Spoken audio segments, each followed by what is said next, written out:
Hi friends, welcome back to NCERT in Telugu. So ఇది class 10 జియోగ్రఫీలో chapter 2. ఈ chapter పేరు forest and wild life resources. Forest అంటే మనందరికీ తెలుసు, తెలుగులో అడవులు అంటారు. అండ్ అలాగే వైల్డ్ లైఫ్ రిసోర్సెస్ని తెలుగులో వన్యప్రాణుల వనరులు అని చెప్పేసి పిలుస్తూ ఉంటారు. సో ఫ్రెండ్స్, మనందరికీ తెలుసు ఈ భూమి మీద మనమే కాకుండా మనతో పాటుగా కొన్ని millions of other living beings కూడా జీవిస్తున్నాయని చెప్పి మనకందరికీ తెలుసు. సో మనము ఒక ఏరియాని కనుక చూసుకున్నట్లయితే ఆ ఏరియాలో మనకి వాటర్ ఉండొచ్చు, ల్యాండ్ ఉండొచ్చు, ఫారెస్ట్ ఏదైనా ఉండొచ్చు అనమాట. సో ఆ పర్టికులర్ ఏరియాలో మనము నివసిస్తున్నాం, మనతో పాటు పక్షులు, చిన్న చిన్న జంతువులు అండ్ మైక్రో ఆర్గానిజమ్స్ ఇవన్నీ కూడా నివసిస్తూ ఉంటాయి అన్నమాట. సో ఈ ఈ చాప్టర్ మెయిన్గా దేని మీద కాన్సన్ట్రేట్ చేస్తుందంటే మన ఇండియాలో అసలు ఫారెస్ట్ ఎన్ని విధాలుగా డివైడ్ అయినాయి, అండ్ అలాగే వన్యప్రాణులు కనుక కన్సిడర్ చేసుకున్నట్లయితే మనము ఫ్లోరా అండ్ ఫౌనా అసలు మన భారతదేశంలో ఎన్ని ఉన్నాయి, ఏ ప్లేసెస్లో ఏవి ఫేమస్ ఉన్నాయి, అండ్ అలాగే ఏవేవి అంతరించిపోతున్నాయని చెప్పేసి మెయిన్గా మనకి ఈ చాప్టర్లో వీళ్ళు చెప్పడం జరుగుతుంది అనమాట. సో ఫస్ట్ మనము ఈ ఫస్ట్ పారాగ్రాఫ్ చూసుకున్నట్లయితే దీంట్లో మనకు కొన్ని ఇంపార్టెంట్ వర్డ్స్ ఉన్నాయి జియోగ్రఫీ రిలేటెడ్గా, అవి కూడా ఒకసారి చూద్దాం. సో ఇక్కడ చెప్తున్నారు, ఈ ప్లానెట్లో మనతో పాటుగా millions of other living beings ఉన్నాయి. Starting from micro organisms and bacteria నుంచి లైకెన్స్ టు బనియన్ ట్రీస్ వరకు, అండ్ అలాగే ఎలిఫెంట్స్, బ్లూ వేల్స్ ఎట్సెట్రా మనతో పాటు జీవిస్తున్నాయని చెప్పేసి అంటున్నారు. So this entire habitat, so ఇక్కడ హ్యాబిటాట్ అంటే ఆవాసాలు అనమాట. సో ఈ ఎంటైర్ హ్యాబిటాట్ ఏదైతే మనము నివసిస్తున్నామో it has a immense biodiversity అంటున్నాడు. అంటే ఈ ఆవాసాలు మనకి ఏదైతే ఉందో ఇక్కడ జీవ వైవిధ్యం చాలా ఎక్కువగా ఉంది అని చెప్పేసి చెప్తున్నాను అనమాట. సో ఇక్కడ మనకి బయో అని చెప్పి మనం నిన్న కూడా డిస్కస్ చేసుకున్నాం. బయో అంటే ఏంటంటే జీవం ఉన్నట్టు, అంటే లైఫ్ ఉన్నట్టు. So we humans along with all living organisms form a complex web of ecological system అంటున్నాడు. అంటే మన హ్యూమన్ బీయింగ్స్ మన మిగతా జీవులతో కలిసి ఒక ఈకలాజికల్ సిస్టమ్ని ఫామ్ చేస్తున్నామని చెప్పేసి అంటున్నాడు. ఈకలాజికల్ సిస్టమ్ అంటే ఇక్కడ ఒక పర్యావరణ వ్యవస్థ అని చెప్పేసి మనకి తెలుగులో చెప్పడం జరిగింది. అండ్ ఈ పర్యావరణ వ్యవస్థలో మనం ఏంటంటే కేవలం ఒక చిన్న పార్ట్ మాత్రమే, and very much dependent on the system for our own existence. అంటే మనం బతకడానికి ఈ సిస్టమ్ మీద మనం చాలా ఎక్కువ డిపెండ్ అయిపోతున్నాం అని చెప్పేసి వీళ్ళు చెప్తున్నారు. ఫర్ ఎగ్జాంపుల్ ఇక్కడ ఏమి ఇచ్చారంటే మనకి plants, animals and micro organisms recreate the quality of air we breathe. అంటే ఇవి మనకి అందరికీ తెలుసు, ప్లాంట్స్ ఉన్నాయి మన చుట్టుపక్కల, అవి కార్బన్ డైఆక్సైడ్ తీసుకొని మనకి ఆక్సిజన్ ఇస్తూ ఉంటాయి కదా. సో అదేవిధంగా మనకి ప్లాంట్స్, మైక్రో ఆర్గానిజమ్స్ ఇవన్నీ కూడా మనం బ్రతకడానికి కూడా అవి ఇండైరెక్ట్గా హెల్ప్ చేస్తున్నాయి అన్నమాట. అలాగే మనం తాగే వాటర్ కానీ, లేకపోతే మనము పండించే పంటల యొక్క భూమి కానీ, ఇవన్నీ కూడా మనకి ఇండైరెక్ట్గా మిగతా వాటి మీద మనము, అంటే మిగతా ఆర్గానిజమ్స్ అండ్ మిగతా లివింగ్ బీయింగ్స్ మీద మనము డిపెండ్ అయ్యి ఉన్నామన్నమాట. సో దీనికోసం ఏంటి అంటే ఫారెస్ట్ అనేది ఒక కీ రోల్ ప్లే చేస్తుంది అనమాట ఈ ఇకలాజికల్ సిస్టమ్. అంటే ఈ పర్యావరణ వ్యవస్థలో మనకి ఈ అడవులు చాలా ఇంపార్టెంట్ రోల్ ప్లే చేస్తున్నాయని చెప్పేసి అంటున్నారు. ఎందుకంటే వాటి మీదనే మనం లివింగ్ బీయింగ్స్ అన్నీ డిపెండ్ అయి ఉన్నాయని చెప్పేసి మనకి చాలా క్లియర్గా చెప్తున్నారు ఇక్కడ. ఓకేనా ఫ్రెండ్స్? సో ఇక్కడ ఇప్పుడు ఫ్లోరా అండ్ ఫానా గురించి మనం తెలుసుకుందాం. సో ఫ్లోరా అంటే తెలుగులో మనము వృక్షజాలం అని చెప్పేసి తెలుసుకుంటాం.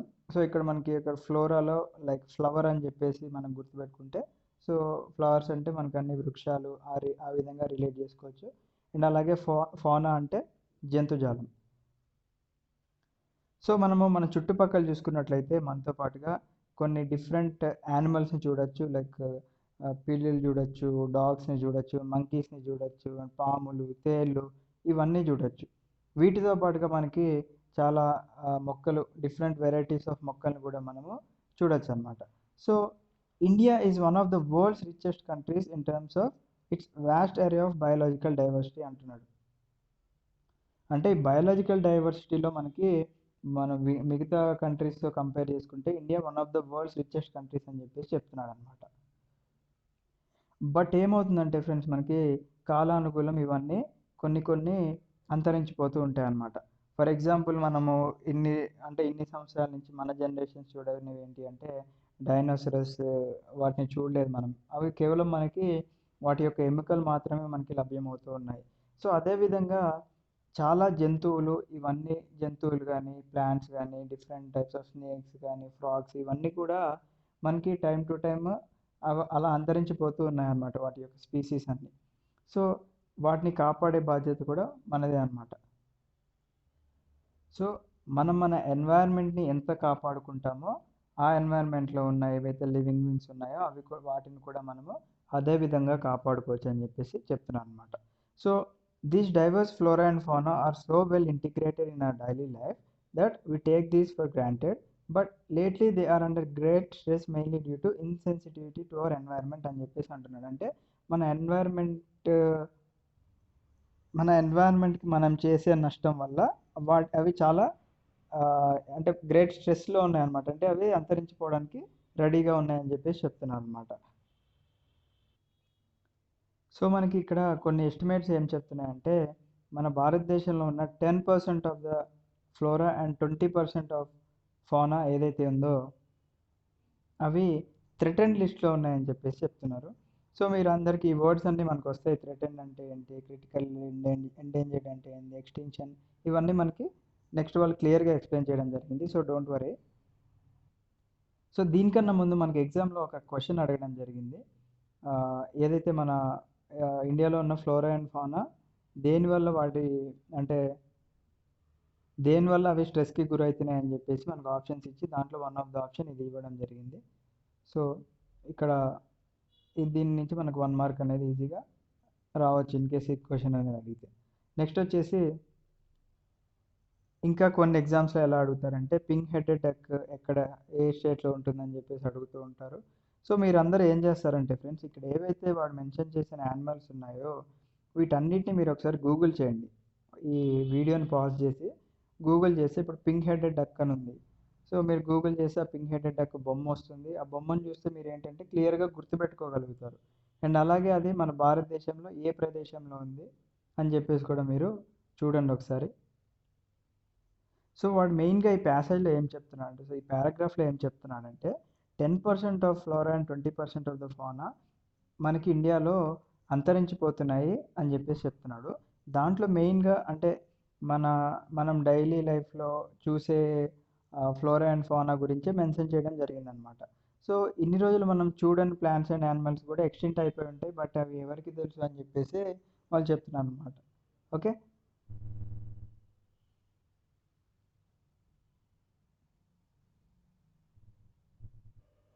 సో, అలా అంతరించిపోవడానికి మెయిన్ రీజన్ ఏంటి అంటే డీఫారెస్టేషన్. సో, దాని గురించే ఈ ప్యాసేజ్ ఇవ్వడం జరిగింది. Vanishing forest. The dimensions of deforestation in India are staggering. Staggering అంటే డీప్లీ షాకింగ్ అని చెప్పేసి ఇంగ్లీష్‌లో మీనింగ్ అండ్ అలాగే ఆస్టానిషింగ్ అని కూడా అనొచ్చు. అదే తెలుగులో చూసుకుంటే దాని యొక్క మీనింగ్ అస్థిరమైనది అని చెప్పేసి చెప్తున్నారు.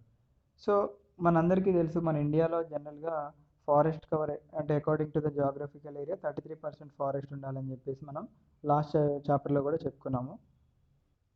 బట్ ప్రెజెంట్ ఉన్న 24.16% ఫారెస్ట్‌లో మనకి 12.2% వచ్చేసి డెన్స్ ఫారెస్ట్ ఉంది. అండ్ 9.14% వచ్చేసి ఓపెన్ ఫారెస్ట్ అండ్ అలాగే 0.14 వచ్చేసి మ్యాంగ్రోవ్ ఫారెస్ట్ ఉందని చెప్పేసి చెప్తున్నారు. But according to the state forest report 2015 ప్రకారం ఏంటంటే డెన్స్ ఫారెస్ట్ ఏదైతే ఉందో ఇక్కడ మనకి ఇచ్చారు కదా 12.2% అని చెప్పేసి ఆ డెన్స్ ఫారెస్ట్ అనేది మనకి కొంచెం ఇంక్రీజ్ అయింది. అంటే 3775 స్క్వేర్ కిలోమీటర్స్ ఇంక్రీజ్ అయింది 2013 నుంచి కంపేర్ చేసుకుంటే అంటున్నారు. సో, ఇంక్రీజ్ అనేది ఎందుకు అంటే మెయిన్‌గా మనం చేసుకునే కన్జర్వేషన్ మెజర్స్ వల్ల and plantation and management interventions వల్ల మనకి ఇంక్రీజ్ అయిందని చెప్పేసి చెప్తున్నారు. సో, మనం ఇందాక చూసాము. ఎక్స్‌టింక్ట్ అంటే ఏంటి? ఎండేంజర్డ్ అంటే ఏంటి? సో, వీటన్నిటి గురించి మనకి ఇక్కడ క్లియర్‌గా మెన్షన్ చేయడం జరిగింది. సో, మనకి ఐయూసీఎన్ వాళ్ళ వెబ్‌సైట్ ఉంటది ఫ్రెండ్స్. మీరు కూడా ఒకసారి విజిట్ చేయండి వెబ్‌సైట్‌ని.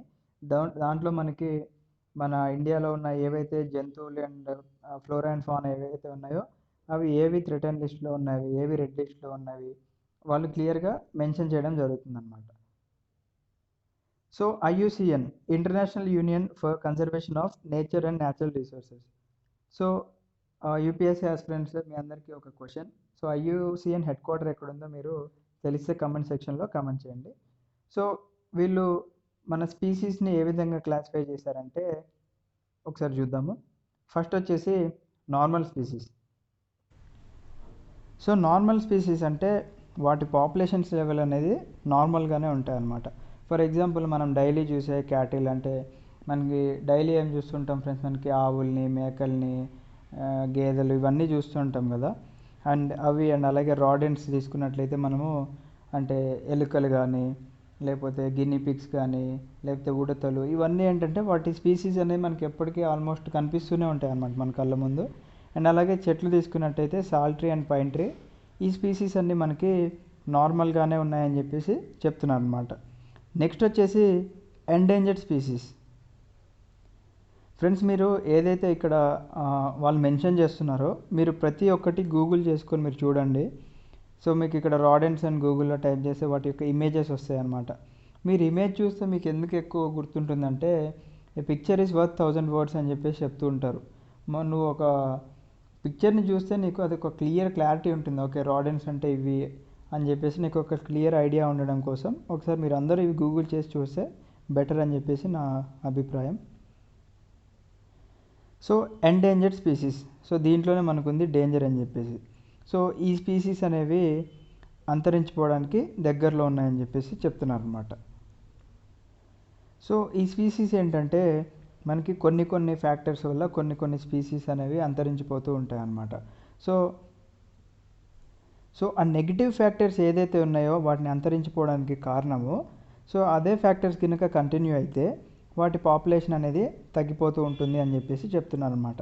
ఫర్ ఎగ్జాంపుల్ ఏమేమి ఇచ్చాడు మనకి ఇక్కడ అంటే బ్లాక్ బక్ ఒకటి, crocodile, Indian wild ass, Indian rhino, lion tail macaque అంటే ఇది చింపాంజీలో ఉంటుంది, అండ్ సాంగా ఎట్సెట్రా.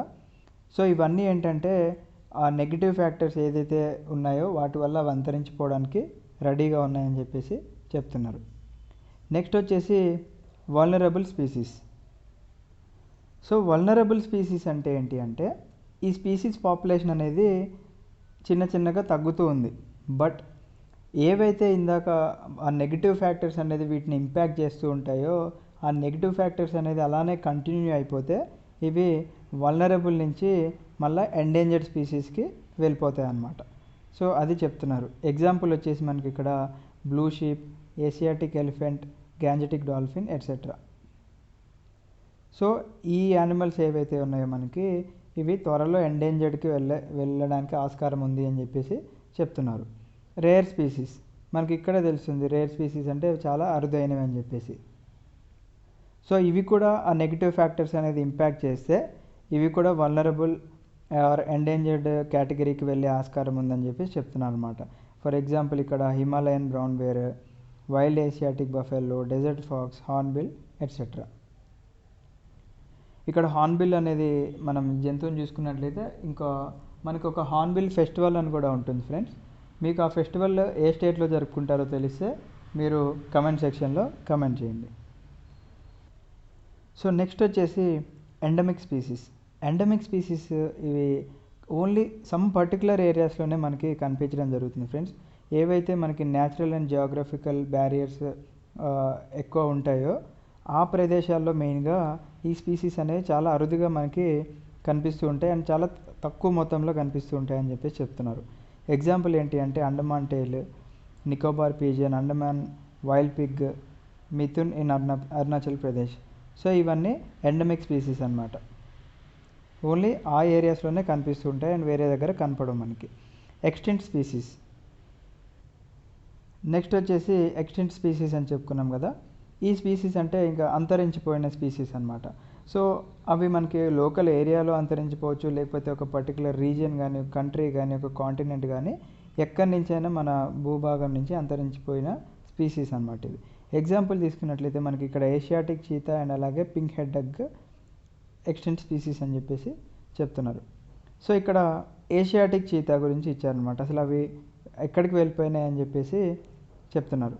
సో మనందరికీ తెలుసు మన వరల్డ్లో ఫాస్టెస్ట్ ల్యాండ్ మ్యామల్ ఏదైతే ఉందో అది ఏషియాటిక్ చీతా, అండ్ అది 112 km/h స్పీడ్తో ఉరుకుతుంది అని చెప్పేసి తెలుసు. సో ఇది ఒక ల్యాండ్ మ్యామల్ అంటే ఏంటి అంటే పాలిచ్చే జంతువులు, వాటికి మెమరీ గ్లాండ్ అనేది ఉంటుంది. సో అవి పాలిస్తూ ఉంటాయి అన్నమాట. సో మీరు ఇక్కడ చీతాకి, లెపర్డ్కి, జాగ్వర్కి కన్ఫ్యూజ్ కావద్దు. మనకి చీతాని ఈజీగా ఐడెంటిఫై చేయొచ్చు. చీతా కొంచెం బక్కగా ఉండి దాని యొక్క నోస్ పార్ట్ కింద తీసుకుంటే ఇట్లా ఒక కర్వ్ లాగా ఉంటుంది దాన్ని ముక్కు నుంచి మూతి వరకు తీసుకున్నట్లయితే. అండ్ అలాగే మనకి లెపర్డ్కి జాగ్వర్కి అలా ఉండదు. అండ్ అలాగే చీతాకి తీసుకుంటే ఓన్లీ ఇట్లా స్పాట్స్ ఉంటాయి. అండ్ జాగ్వర్ అండ్ లెపర్డ్స్కి తీసుకుంటే వాటికి ఇట్లా రౌండ్గా వాడి బాడీ పైన స్పాట్స్ అనేవి ఉండడం జరుగుతుంది.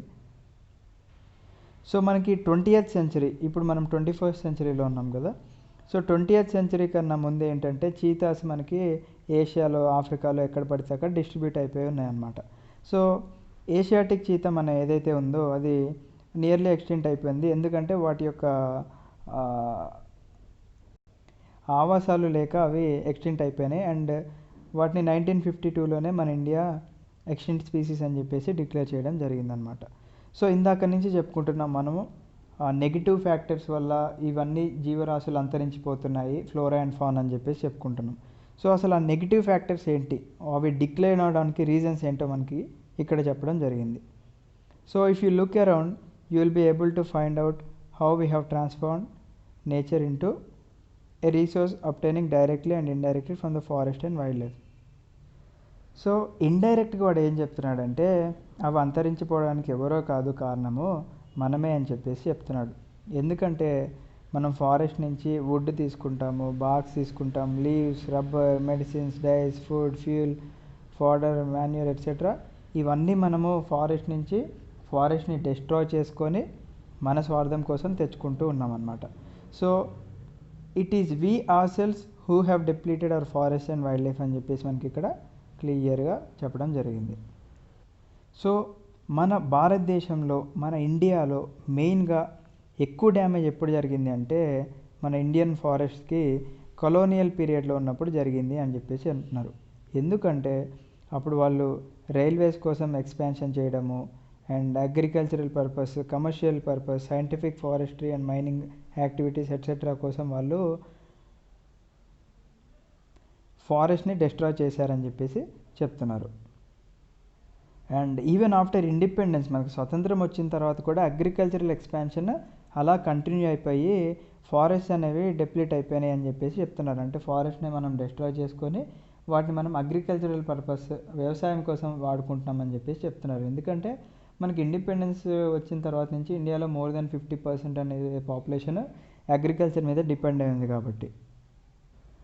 సో ఇక్కడ మనకి ఏం చెప్తున్నారంటే between 1951 and 1980 according to the forest survey of India over 26,200 square kilometers of forest ఏరియాని మనము అగ్రికల్చరల్ ల్యాండ్ కింద ఆల్ ఓవర్ ఇండియా మనం కన్వర్ట్ చేసుకున్నామని చెప్పేసి చెప్తున్నారు.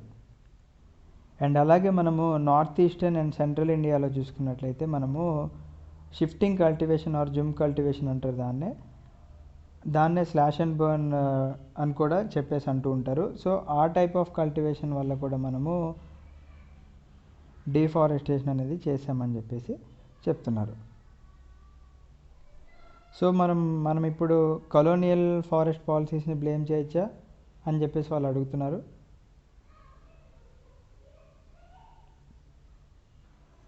సో కొలోనియల్ పీరియడ్లో మనకి ఎలా ఉండేదంటే ఫ్రెండ్స్, మనకి మెయిన్గా కొన్ని టైప్ ఆఫ్ మొక్కల్ని నాటడం, లేకపోతే ఏదైతే వాళ్ళకి ఎక్కువ డబ్బులు సంపాదించే ప్లాంటేషన్స్ ఉన్నాయో వాటినే వాళ్ళు ఎక్కువగా ఎంకరేజ్ చేసి మిగతా వాళ్ళు ఎలిమినేట్ చేసేస్తూ ఉండేవాళ్ళు అనమాట. సో దాన్నే వాళ్ళు ఎన్రిచ్మెంట్ ప్లాంటేషన్ అని చెప్పేసి ఇక్కడ అంటున్నారు. అంటే only a single commercial valuable స్పీసెస్నే వాళ్ళు ప్లాంట్ చేసి మిగతా స్పీసీస్ని ఎలిమినేట్ చేసేవాళ్ళు అనమాట. సో ఇక్కడ ఎగ్జాంపుల్ తీసుకున్నట్లయితే మనకి టేక్ మోనోకల్చర్ అనేది మన సౌత్ ఇండియాలో న్యాచురల్ ఫారెస్ట్ని డ్యామేజ్ చేయడం, అండ్ అలాగే హిమాలయస్లో తీసుకున్నట్లయితే మనకి చిర్పైన్ ఏదైతే ఉందో అవి హిమాలయన్ ఓక్ని రీప్లేస్ చేయడము. సో ఇలా జరిగిందనమాట. దీంతో పాటుగా మనకి అంటే అగ్రికల్చరల్ యూసే కాకుండా మనకి కొన్ని లార్జ్ స్కేల్ డెవలప్మెంట్ ప్రాజెక్ట్స్ ఏవైతే ఇండస్ట్రీస్ ఇవన్నీ ఉన్నాయో వీటి వల్ల కూడా మనము ఫారెస్ట్ని లాస్ అయ్యామని చెప్పేసి అంటున్నారు. 1951 నుంచి over 5000 square kilometre of forest were cleared by river valley projects. అంటే రివర్ వ్యాలీ ప్రాజెక్ట్స్ కోసం మనము 5000 స్క్వేర్ కిలోమీటర్స్ని డ్యామేజ్ చేసాము. అండ్ స్టిల్ ఇప్పటికి కూడా మనము వేరియస్ ప్రాజెక్ట్స్ కోసము ఫారెస్ట్ అనేవి డిస్ట్రాయ్ చేస్తున్నామని చెప్పేసి చెప్తున్నారు. ఎగ్జాంపుల్ ఏమి ఇచ్చారు ఇక్కడ అంటే నర్మదా సాగర్ ప్రాజెక్ట్ ఏదైతే మధ్యప్రదేశ్లో ఉందో దానికోసం మనము 40,000 హెక్టర్స్ ఆఫ్ ఫారెస్ట్ని మనము డిస్ట్రాయ్ చేస్తున్నామని చెప్పేసి చెప్తున్నారు. ఇంకోటి ఏంటి రీజన్స్ అంటే mining one of the reason అని చెప్పేసి అంటున్నారు. ఇంకోటి ఇదే మైనింగ్ యాక్టివిటీస్ వల్ల వెస్ట్ బెంగాల్లో ఉన్న ఏదైతే Baksa tiger reserve, so friends మనకి ఇక్కడ టైగర్ రిజర్వ్స్ కానీ ఇలా ఏదైనా నేమ్స్ వచ్చి వాళ్ళు క్లియర్గా మనకి స్టేట్స్ మెన్షన్ చేయడం జరిగింది కదా.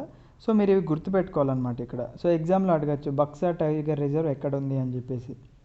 సో బక్సా టైగర్ రిజర్వ్ ఏదైతే వెస్ట్ బెంగాల్లో ఉందో అది థ్రెటన్డ్, సీరియస్లీ థ్రెటన్డ్ లిస్ట్లో ఉంది అని చెప్పేసి అంటున్నారు. ఎందుకంటే ఈ డోలోమైట్ మైనింగ్ వల్ల దానికి ప్రమాదం పొంచి ఉంది అని చెప్పేసి చెప్తున్నారు అన్నమాట. సో ఈ విధంగా ఆ మైనింగ్ వల్ల మనకి న్యాచురల్ హ్యాబిటాట్ ఏదైతే ఉందో అది డిస్ట్రాయ్ అయిపోయింది. అండ్ అలాగే సెవరల్ యానిమల్స్ యొక్క మైగ్రేషన్ రూట్ కూడా డిస్ట్రాయ్ అయిపోయిందని చెప్పేసి చెప్తున్నారు. ఇక్కడ example great Indian elephant.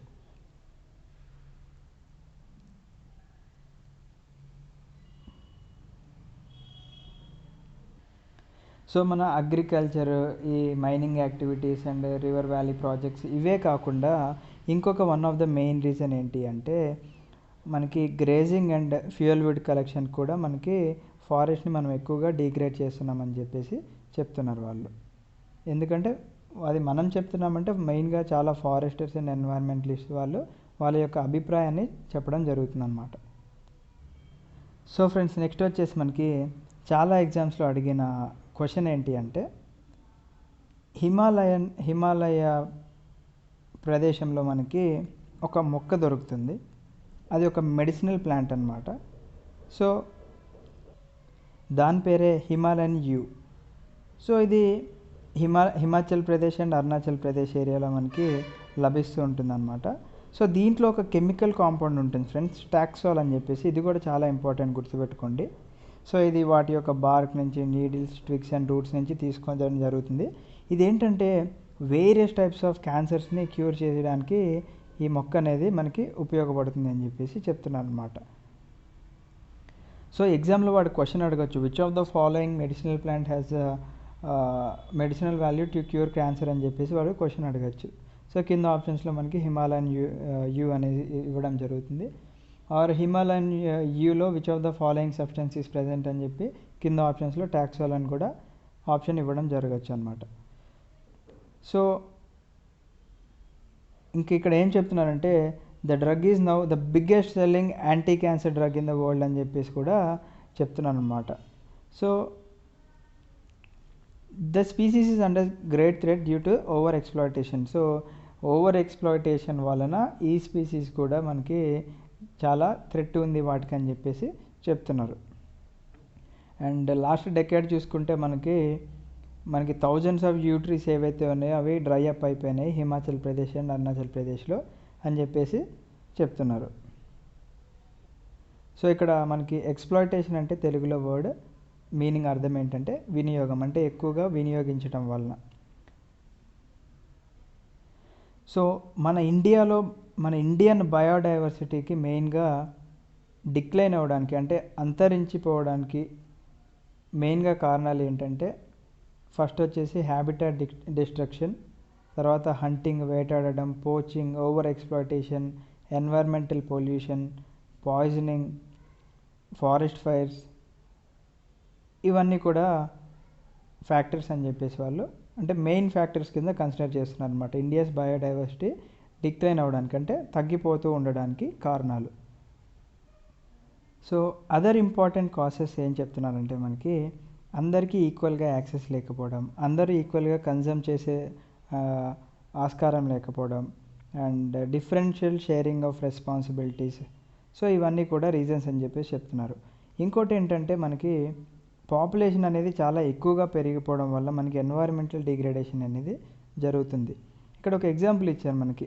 అమెరికాని సోమాలియాని compare చేస్తూ ఒక average American 40 times more resources consume చేస్తాడనమాట compare to average Somalian. Similarly మన ఇండియన్ సొసైటీలో తీసుకుంటే ది రిచెస్ట్ 5% ఏవైతే ఉన్నాయో ఆ రిచెస్ట్ 5% వాళ్ళే ఎక్కువగా ఇకలాజికల్ డ్యామేజ్ చేస్తున్నారని చెప్పేసి చెప్తున్నారనమాట. ఎందుకంటే వాళ్ళు మిగతా వాళ్ళతో కంపేర్ చేస్తే వాళ్ళు ఎక్కువగా కన్జ్యూమ్ చేస్తున్నారని చెప్పేసి. సో మనకి ఇక్కడ ఇమేజ్ కూడా ఇచ్చారు చూడండి కొంచెం.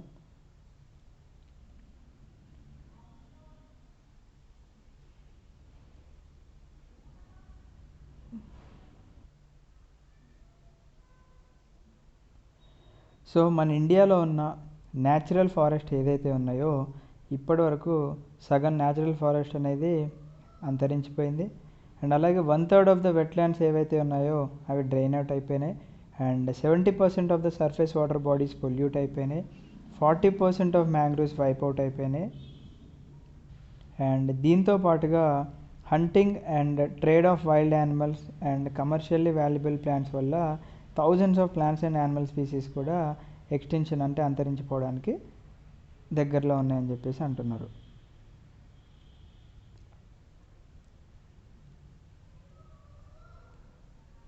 సో మనకి ఈ లాస్ ఏదైతే ఉందో the forest and wild life loss అనేది కేవలం ఒక బయోలాజికల్ ఇష్యూ కింద మనం కన్సిడర్ చేసుకోవద్దు ఫ్రెండ్స్. ఎందుకంటే అది మన దగ్గర ఉన్న ఒక కల్చరల్ డైవర్సిటీ లాస్ అని చెప్పేసి కూడా చెప్పుకోవచ్చు. ఎందుకంటే ప్రతి ఒక్క ఊర్లో ఒక్కొక్క కల్చర్ ఉంటుంది, ఒక్కొక్క ట్రెడిషన్ ఉంటుంది. కొంతమంది ఆ జీవుల్ని ఆర్ ప్లాంట్స్ని పూజిస్తూ ఉంటారు. సో అవి ఎక్స్టెంట్ అయిపోయినాయి అనుకోండి ఫ్రెండ్స్, వాళ్ళకు కూడా కొంచెం ఇబ్బంది అయిపోతూ ఉంటుంది. కాబట్టి అది ఒక బయోలాజికల్ ఇష్యూ కాకుండా ఒక కల్చరల్ డైవర్సిటీ కింద మనం ట్రీట్ చేయాలి.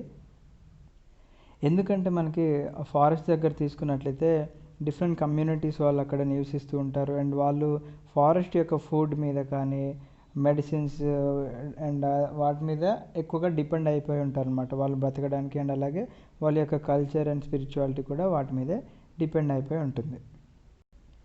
సో మెయిన్గా ఫారెస్ట్లో మనకి ఫ్యూయల్ వుడ్ కలెక్షన్ కానీ ఫాడర్ కానీ ఇవన్నీ కలెక్షన్ కోసం జనరల్గా విమెన్నే వెళ్తూ ఉంటారనమాట. అలాగే నీళ్లు తేవడానికి కానీ విమెన్ ఎక్కువ వెళ్తూ ఉంటారనమాట. సో మనం ఈ రీసోర్సెస్ని డిప్లీట్ చేసడం వల్ల అంటే మనం వాటిని ఇది డిస్ట్రాయ్ చేయడం వల్ల ఏమవుతుందంటే అదే మహిళలు కొన్ని కిలోమీటర్స్ నడవాల్సి ఉంటుందన్నమాట వాటి కోసం. సో ఇండైరెక్ట్గా మనం వాళ్ళ యొక్క కమ్యూనిటీని ఎఫెక్ట్ చేస్తున్నట్టే అర్థం అనమాట. సో వీటి వల్ల వీళ్ళేంటి అక్కడ దొరకపోవడం వల్ల వేరే దగ్గరికి వెళ్ళి వేరే ప్రదేశాల నుంచి తెచ్చుకొని న్యూ ఫుడ్కి అలవాటు పడ్డారనుకోండి ఫ్రెండ్స్, వాళ్ళ యొక్క హెల్త్ ప్రాబ్లమ్స్ వస్తూ ఉంటాయి. అండ్ వాళ్ళకే కాకుండా వాళ్ళ చిల్డ్రన్కి కూడా హెల్త్ ప్రాబ్లమ్స్ వచ్చేసి దానివల్ల వాళ్ళకి చాలా సీరియస్ ఇంపాక్ట్ అనేది జరగడం జరుగుతుంది. సో ఫ్రెండ్స్ నెక్స్ట్ వచ్చేసి conservation of forest and wild life in India. Conservation అంటే తెలుగులో పరిరక్షణ, అంటే prevention of wasteful use of A resource. అంటే ఒక రిసోర్స్ని మనం వేస్ట్ చేయొద్దని చెప్పేసి చెప్తున్నారు. సో దాన్ని కన్జర్వ్ చేసుకోవాలి మనం.